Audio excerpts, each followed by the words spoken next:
Olá, meus queridos, a paz do Senhor Jesus. Estamos de volta para a nossa segunda aula do Start 1, Conhecendo.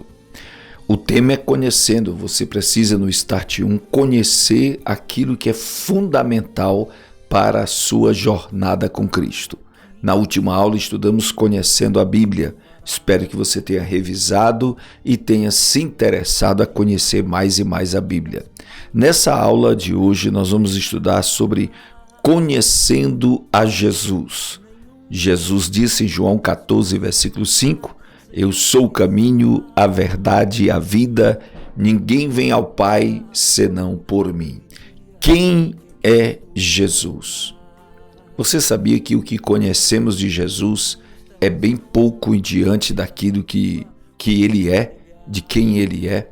Nós vamos estudar aqui algumas coisas importantes para o seu conhecimento de Jesus, para você entender melhor a pessoa de Jesus e assim acreditar, crer piamente naquilo que ele diz, naquilo que ele fez, naquilo que ele é. Tá certo? Então vamos à nossa aula de hoje. Jesus na eternidade. Esse é um passo bem importante para nosso conhecimento de Jesus.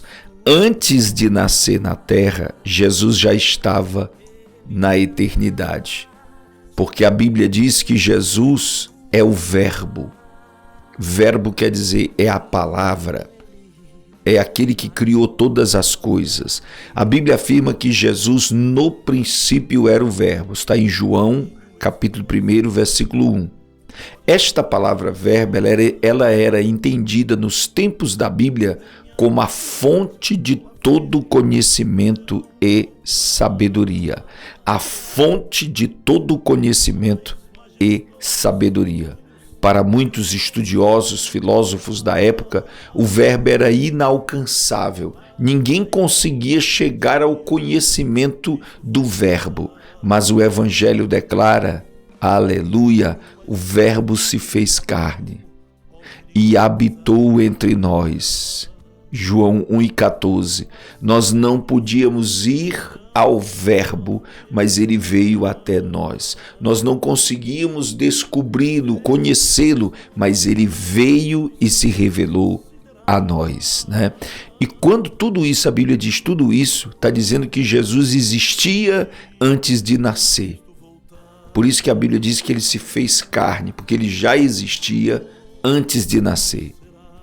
A segunda coisa que nós aprendemos é que Jesus é Deus. Ele não é apenas um líder religioso, ele não é apenas um profeta como Jeremias, como Isaías. Jesus é Deus. Outra grande revelação da Bíblia Sagrada é que Jesus é Deus.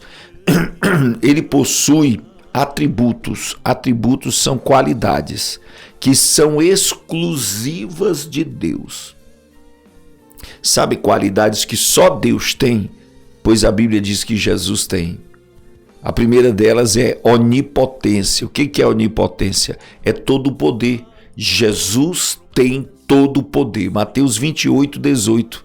Jesus disse, é-me dado todo o poder nos céus e na terra. Ele tem todo o poder. Sabe, a gente faz o que pode, mas Jesus faz o que quer, porque tudo ele pode. Amém? Segunda coisa, Jesus é onipresente. O que é onipresença? Onipresença é estar em todos os lugares ao mesmo tempo. Ele prometeu aí em Mateus 28, Mateus 18 e 20, está escrito na palavra, Jesus disse assim, onde estiver 2 ou 3 reunidos em meu nome, ali eu estarei no meio deles. Ali eu estarei no meio deles. Ele está em todos os lugares ao mesmo tempo. Ele está comigo aqui em casa nesse momento que eu estou dando aula e ele está aí também na sua casa enquanto você assiste. E ele preenche todos os espaços, ele enche toda a nossa vida. Você pode dar glória a Deus por isso? Por último, outra qualidade que só Deus tem, mas Jesus também tem, é a onisciência. Ele sabe todas as coisas. Esses versículos que eu coloquei aí na sua apostila, é o versículo que muita gente pergunta, mas Jesus disse que não sabe o dia que ele vem. Lá em Atos capítulo 1, versículos 6 e 7, Os discípulos perguntaram: Senhor, Jesus já estava ressuscitado, já tinha ressuscitado, né? E aí perguntaram: Senhor, será nesse tempo que restaurarás o reino a Israel, restaurarás todas as coisas? Jesus disse: não vos compete saber os tempos e estações estabelecidas pelo próprio Pai. Em Mateus 13:32, Jesus disse: o filho não sabe o dia que vai voltar, mas ele estava em carne, estava encarnado, ele estava vivendo como homem na terra, então ele se limitou, como está escrito em Filipenses capítulo 2, ele se limitou para poder viver conosco, para poder se relacionar na terra com os discípulos. Mas depois de ressuscitado, ele volta à glória total e plena que ele tinha com o Pai, e ele sabe todas as coisas que passaram, as coisas que são, as coisas presentes. O futuro para ele é como o passado, porque para ele tudo é presente, né? Jesus na história.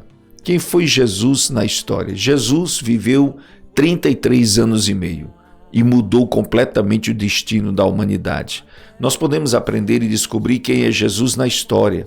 Ele nasceu milagrosamente, como está em Mateus 1:23, né? Ele nasce de uma virgem, de uma mulher que não conhecia esposo, não conhecia homem, e o Espírito Santo faz Jesus nascer no ventre de Maria, porque no ventre de Maria aconteceu o que está em João 1:14, o Verbo se fez carne.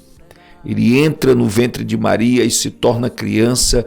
Grande é o mistério da piedade. Como explicar Deus que se encarna e nasce como criança e vem viver como um ser humano qualquer aqui na terra? Ora, meus amados, esse é o mistério da encarnação, como diz a Bíblia Sagrada. Não confunda com reencarnação, isso não existe.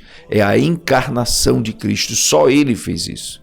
Só Ele se encarna, toma um corpo para viver entre nós e manifestar o amor de Deus. Ele viveu poderosamente. Lucas 24:19. Toda a vida de Jesus foi focada no plano redentor da humanidade, pregando o evangelho, operando milagres que assinalavam a sua autoridade. Então ele viveu sem pecado, ele viveu de forma grandiosa, curando enfermos, expulsando demônios, manifestando a sua divindade a todos os homens. Sabe aquele general francês chamado Napoleão Bonaparte? Ele tinha conquistado muitas terras, muitos reinos na época do seu governo. Ele era imperador na época na França e ele conquistou tudo. Ele começou a chorar porque não havia mais nada a conquistar. E alguém disse para ele: Napoleão, por que você não funda uma religião? Não abre uma religião e aí você vai se expandir mais ainda. E ele disse: não, eu não posso. Por quê? Porque para mim fundar uma religião, eu precisaria nascer de uma virgem, viver sem pecado, morrer numa cruz e ao terceiro dia ressuscitar. Aleluia, né? E Jesus fez tudo isso, viveu sem pecado, morreu na cruz por nós e ao terceiro dia rompeu as cadeias da morte, está vivo para nos justificar e nos resgatar. Glória a Deus. Ele morre sobrenaturalmente na cruz do Calvário, gente. Lucas 23:47. A morte de Jesus estava revestida de significado. Ela aconteceu na Páscoa, apontando para o Cordeiro Pascal, o Cordeiro Pascual. Sabe o que significa isso? O Cordeiro Pascual era o cordeiro que era sacrificado para a libertação de Israel. E Jesus se tornou o cordeiro sacrificado para a nossa libertação. Sua morte foi por nossos pecados. O castigo que nos traz a paz estava sobre ele e pelas suas pisaduras fomos sarados, é o que diz Isaías 53:5. Com o seu sangue ele nos redimiu, comprou. Redimir quer dizer comprar, resgatar, dizer agora você é meu. Está em 1 Pedro 1:18, não foi com prata, com ouro ou coisas corruptíveis, moedas dos países, mas com o sangue poderoso de Jesus. Tivemos nossos pecados cancelados, a nossa vida resgatada pela morte sobrenatural de Jesus Cristo. Portanto, a morte de Jesus não foi apenas um ato heróico, não foi apenas um ato de heroísmo, mas foi a nossa redenção. Era o Cordeiro de Deus que tira o pecado do mundo sendo sacrificado por nós. Mas ele não ficou morto. Ele ressuscitou gloriosamente. No terceiro dia de sepultado, as cadeias da morte se romperam e Cristo ressuscita triunfalmente como prova de que o sacrifício for aceito. Por sua ressurreição, somos justificados, como diz Romanos 4 e 25. Mais de 500 irmãos, diz 1 Coríntios 15:6, mais de 500 irmãos viram Jesus ressuscitado. Viram e testificaram de que ele saiu da sepultura. Até hoje, o cristianismo é a única religião do mundo cujo fundador não está na sepultura. Todas as outras, seus fundadores estão na sepultura. Jesus não está mais na sepultura. Ele ressuscitou. Ele vive. E Jesus na sua vida, qual o significado, a importância de Jesus na sua vida? Primeiro, Jesus é o teu Senhor. Ele é o teu dono. Em nossas vidas, recebemos Cristo como Senhor, o nosso dono. Nos tornamos, assim, propriedade exclusiva de Jesus. Em Romanos 10, 9 e 10, diz: se com a tua boca confessares a Jesus, ao Senhor Jesus, e em teu coração creres que Deus o ressuscitou dos mortos, serás salvo. Visto com o coração se crê para a justiça e com a boca se faz confissão para a salvação. No momento que você entrega a sua vida a Jesus, você está dizendo: Jesus, tu és o meu Senhor, tu és o meu dono, tu és o meu líder, tu és o meu soberano, tu vai governar a minha vida. Então você não vive mais para você, você vive para Ele, você vive para glorificá-lo, você vive para conhecê-lo, você vive para experimentar do que Ele tem para te dar. Amém? Segundo lugar, Jesus é o teu Salvador. Jesus é o teu Salvador. Hoje vivemos a certeza de que Jesus é nosso Salvador, mas a nossa cidade está nos céus, como diz Filipenses 3:20, de onde também esperamos o Salvador, o Senhor Jesus. E Atos 4, versículo 12 diz: e em nenhum outro há salvação, porque também debaixo do céu nenhum outro nome há dado entre os homens pelo qual devamos ser salvos. Jesus é o nosso Salvador. Sabe o que significa isso? A nossa salvação não é coisa da nossa cabeça. A nossa salvação não é sentimentalismo. A nossa salvação é uma realidade espiritual. É uma realidade espiritual. Há muitas pessoas que criticam os crentes porque dizem: estamos salvos. Salvos por Jesus. Como que um pecador que come feijão e arroz está salvo, né? Deixa eu lhe dizer uma coisa. Se você compra a passagem num ônibus que vai para Taubaté, que vai para o Ceará, que vai para o Pernambuco, você comprou a passagem, poltrona 21, você chega lá, olha o ônibus que vai para o seu destino, entra, senta na poltrona que está na passagem, poltrona 21. Se alguém sentar do seu lado na poltrona 22 e perguntar: para onde você vai? Você diz: eu estou indo para o meu destino, estou indo para o Ceará, para o Pernambuco. Se a pessoa disser: não, você não vai não. Ora, você vai lá e olha, o ônibus vai para o Pernambuco. Eu estou na poltrona da minha passagem, 21. Eu estou indo para lá. Quem pode estar equivocado é quem não acredita em você. Não é verdade? Se você já tem a passagem comprada por Jesus, Jesus comprou a passagem para você na cruz do Calvário, você já entrou no ônibus que vai para o céu, que é a igreja de Jesus. Você está sentado lá no lugar que Jesus lhe deu, lá na igreja, aquele ali é o seu lugar, glória a Deus. Se alguém sentar do seu lado e perguntar: para onde você está indo? Você vai dizer: eu estou indo para o céu. Ah, não está, não estou. Eu estou no ônibus que vai para o céu, que é a igreja. Jesus comprou minha passagem no Calvário. Não tem quem diga do contrário. Eu estou indo para o céu com Jesus de Nazaré. Porque Ele é o teu Salvador. A tua salvação não é coisa de igreja. A tua salvação não sou eu. A tua salvação é Cristo Jesus. Ele pode salvar perfeitamente aqueles que se chegam a Deus através dele. Jesus é teu fiel amigo. Ele diz lá em João capítulo de número 15:15, de facinho de aprender, é João 15:15. Já não vos chamareis servos, porque o servo não sabe o que faz o seu senhor, mas tenho-vos chamado amigos, porque tudo quanto ouvi de meu Pai vos tenho feito conhecer.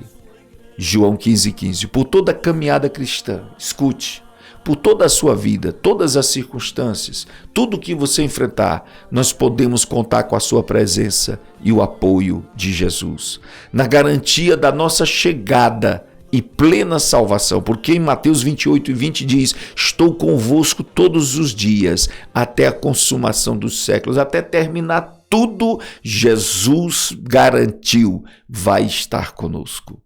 E isso, meus amados, garante a nossa firmeza, garante a nossa perseverança, garante que você vai estar no próximo culto, garante que você vai estar na presença de Deus, porque Ele disse: eu vou estar com você, eu vou te dar força, eu vou te dar graça, eu vou te dar sabedoria, e você nunca mais vai se afastar de Jesus. Amém? Que Deus abençoe, querido. Assista de novo essa aula quantas vezes for preciso para que você se apaixone por Jesus. Tá certo? E até a próxima aula, no nome de Jesus. Deus abençoe a todos. Amém.